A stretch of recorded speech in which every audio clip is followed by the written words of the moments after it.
can't have Plymouth without Dodge. That's just how Chrysler rolled with their racing programs in the 1960s and 70s. That was the case in NASCAR stock car racing, in NHRA drag racing, and for the most part, in SCCA Trans-Am racing. So this is a story of two halves, Plymouth and Dodge. But more so, we have to break this down further because Chrysler supported the Trans-Am series in 1966 and then left again. And then they came back in 1970 and then they left again. Anyway, because Plymouth had greenlit a Trans-Am program in 1966, the people at Dodge wanted to get involved too. So they had a quick look down the back of the couch and they found a couple of bucks. And they invited Bob Tullius of Group 44 to run the program.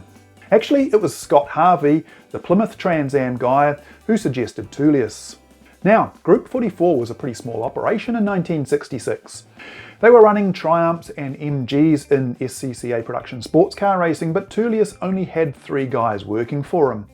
Dodge supplied him 1 Dart to build and paid him $500 per race. Remember, this was a factory deal. The Trans-Am changed pretty quickly after 1966.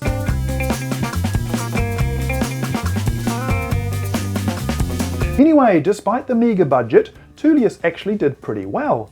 The Mustang was a better race car than the Dart or the Barracuda, and it won more races. But Tullius won the Marlborough race outright, and he finished second on the road at Sebring, but first in class. So Dodge actually took more silverware than Plymouth.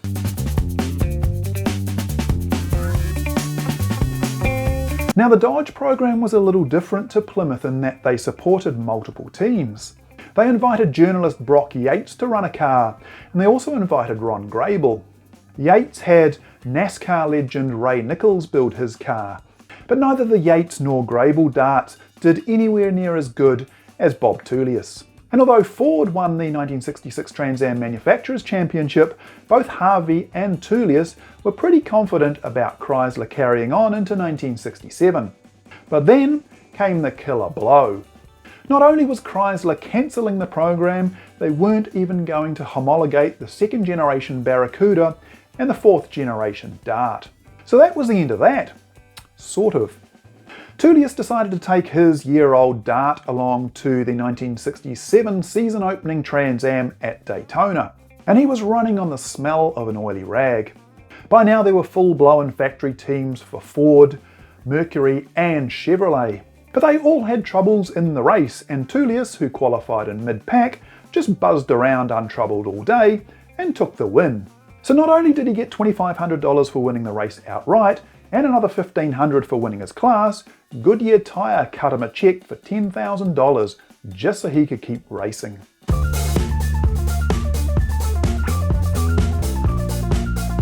Anyway, Ron Grable received some backdoor Chrysler support via Scott Harvey in 1967 and 68. He built a 67 Dart and won some regional races and also contested the Trans-Am.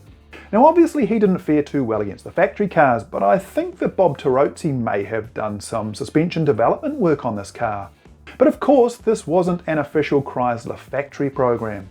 And interestingly, despite already having ties with Dodge, neither Bob Tullius nor Ron Grable got the gig when Chrysler returned to the Trans-Am in 1970. Instead, it was Ray Caldwell's Autodynamics Incorporation who were chosen. Not too many people saw that coming.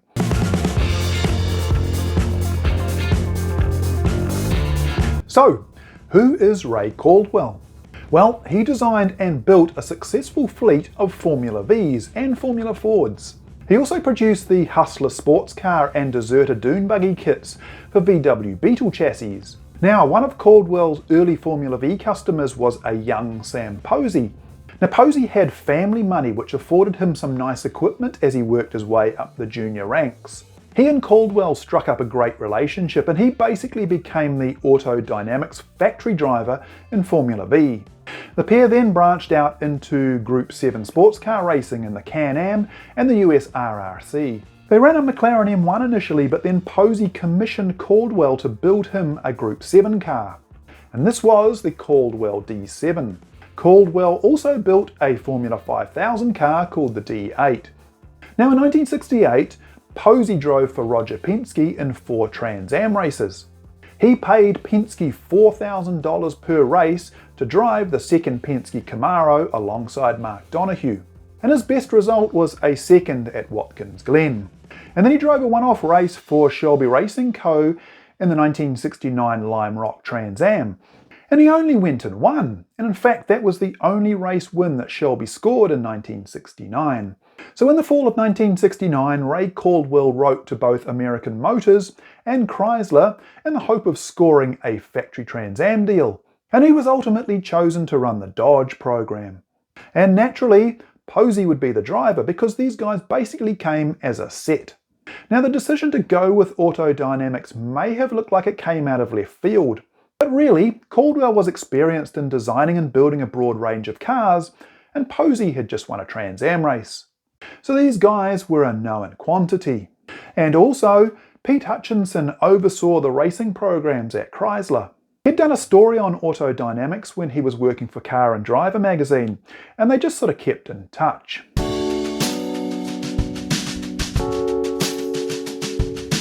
Now, like Plymouth, Dodge produced a homologation special version of the Challenger to carry across special bits to the race cars. And this car was called the Challenger TA. It featured the same rear deck spoiler and the same 340 cube small block V8 as the AAR Cuda. It also had a fiberglass hood, but it differed to the AAR hood in that it had a big front opening snorkel scoop. And it had some front chin spoilers, but of course these wouldn't be carried across to the Trans-Am race cars.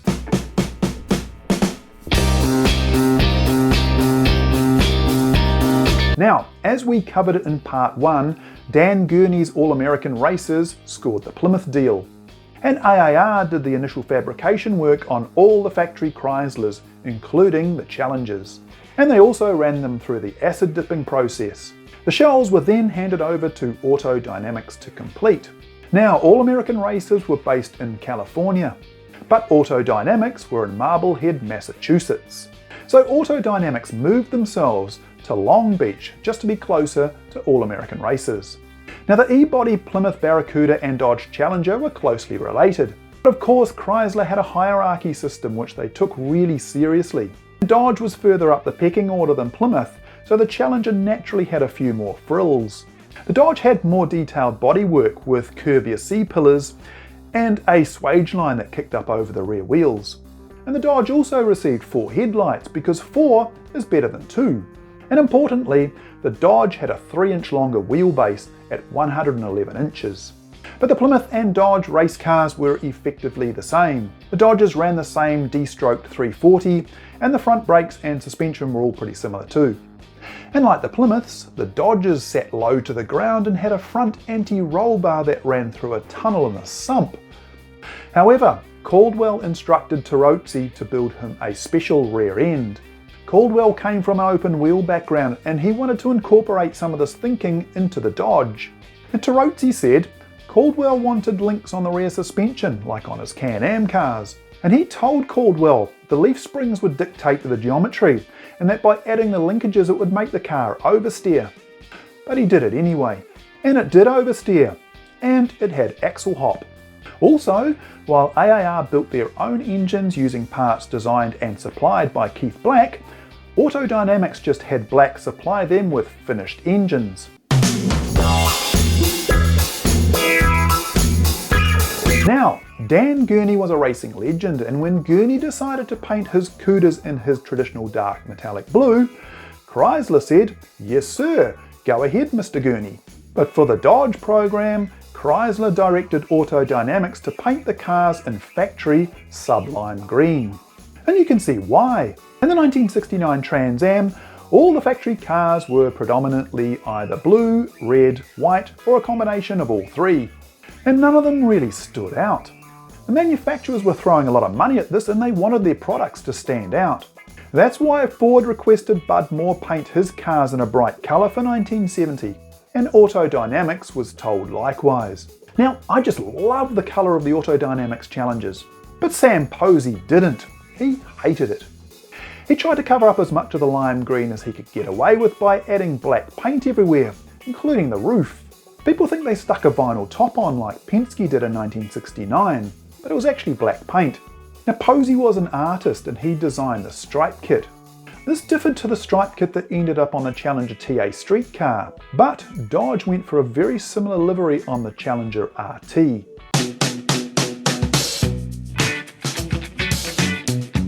Now I don't know what sort of budget Autodynamics was working with in 1970, but I'm pretty sure it would have been less than that of all American races.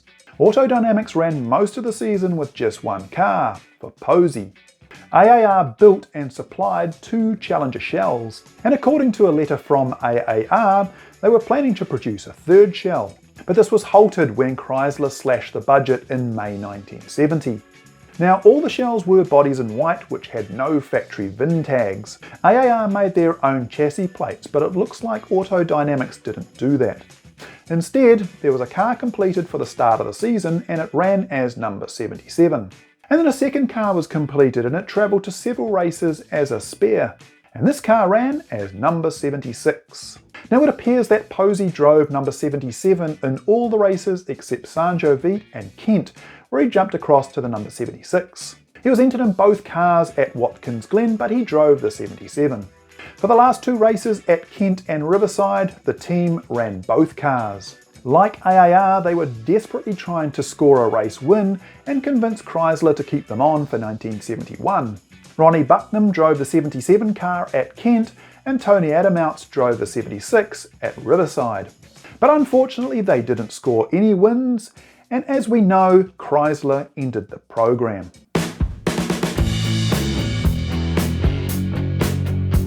Now at the start of the season, the AAR Cooters were generally faster than the Autodynamics Challengers. And Autodynamics had some good people working for them, including Jack McCormack. But halfway through the season they hired Carroll Smith, and the Dodgers became a lot more competitive. Smith had a ton of experience in all forms of racing. Posey actually led the Road America race for a while and ultimately finished 3rd. He also finished 3rd at Lime Rock and Kent. And Dodge ultimately finished 4th in the 1970 Trans-Am Manufacturers Championship.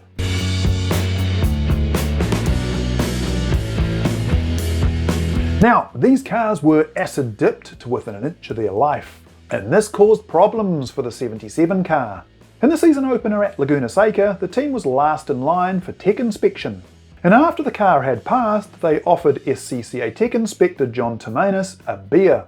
Now he leaned on the roof, and because the metal was so thin, it dimpled. Cancel that beer, boys. He made them fit another roof skin, or they were going home.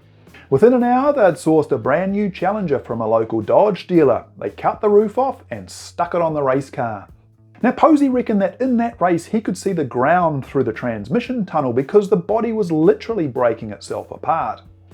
Another interesting incident for this team was in the final at Riverside. Posey was desperate to score a good result and avoid being dropped by Chrysler. He was chasing Peter Revson's Penske Racing Javelin early in the race, and when he hit the brakes, he got a whole heap of rear axle tramp. With this, he slid into Revson, and both of them ended up spinning into the dirt. Posey's car ultimately broke, and as he was watching the race play out from the pits, Revson seized upon him and the pair ended up in a brawl. But despite the drama, it's actually really impressive just how competitive this team was. They were new to the Trans-Am and they were new to the car that they were working with, but they were a genuine threat all season long.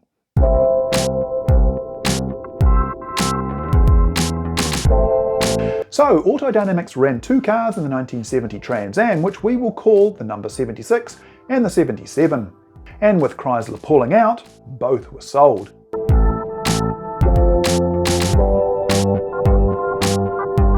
It appears that both the Autodynamics Dodge Challengers were sold to Bob Essex. And it appears the number 76 car was sold to Speedway racer Bill Moyer, father of Hall of Famer Billy Moyer. Now Bill Sr. had Speedway raced some pretty cool cars, including a C3 Corvette. Anyway, he bought the Dodge to run in NASCAR Grand Touring. And he raced it for a few years in and around Des Moines, Iowa. He told me that he converted it into a second generation Camaro so he could run a later model body and a Chevy motor. However, Bill can't recall what happened to the car after he'd finished racing it.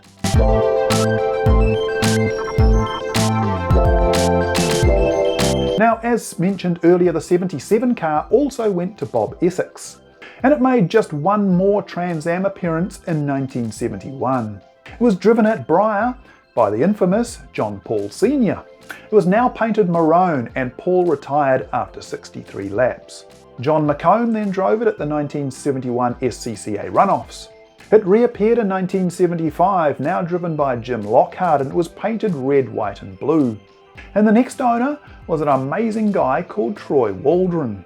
Now, he was wheelchair bound, but he set the car up with hand controls and an automatic transmission. And he was competitive too, because he qualified to contest the 1980 SCCA runoffs. An interesting story at the back of the grid. Car number 83, Troy Waldron, qualified for the national championship race here at Road Atlanta. He's from Houston, Texas. He's at the back of the field, but the interesting thing here is Waldron has overcome amazing handicaps to become a class racing driver. He is a paraplegic and has limited use of his arms and no use of his legs, but he is qualified for this championship race and will be starting in the field. There's a story of tenacity, overcoming tremendous odds and tremendous difficulties to drive a racing car competitively out there in a national championship field. To get to these races, these guys have got to do well in at least 6 regional races, so to get in this field is no easy stroke. And there we see him.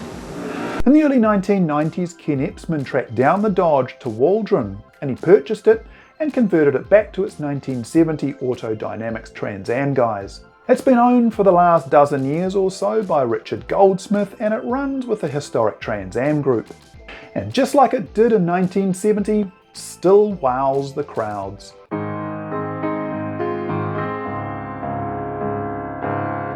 Now, by 1971, pony car sales accounted for just 3.4% of new car sales in the US. Just a few years earlier, it was around 13%. In 1966, the Mustang accounted for 28% of Ford sales. Now, car manufacturers are in the business of making money, and pony car sales were headed in the wrong direction. And for a manufacturer, the Trans-Am had become an expensive way to promote their products by 1970. Remember old Bob Tullius being paid $500 per race in 1966? Well, now you needed to produce a special street car to homologate the parts for your race cars. And then you needed to funnel the best part of $1 million into a professional race team. And if that team didn't win, then you might as well flush your money down the drain, because you can't advertise the qualities of a car that just finished second. And all of this for a rapidly shrinking market segment. So you can see why the manufacturers bailed on the Trans-Am at the end of the 1970 season. But then you look at just how good the Trans-Am was in 1970, and you think only they'd stuck around for one more year. Anyway, that's it for this episode, guys. Hope you enjoyed this little series on the Mopar Factory Trans-Am cars. If you did, please hit the like button and the subscribe button and tap that little bell thingy so you get a notification when I post up a new vid. Anyway, until next time, we will catch you then. See ya.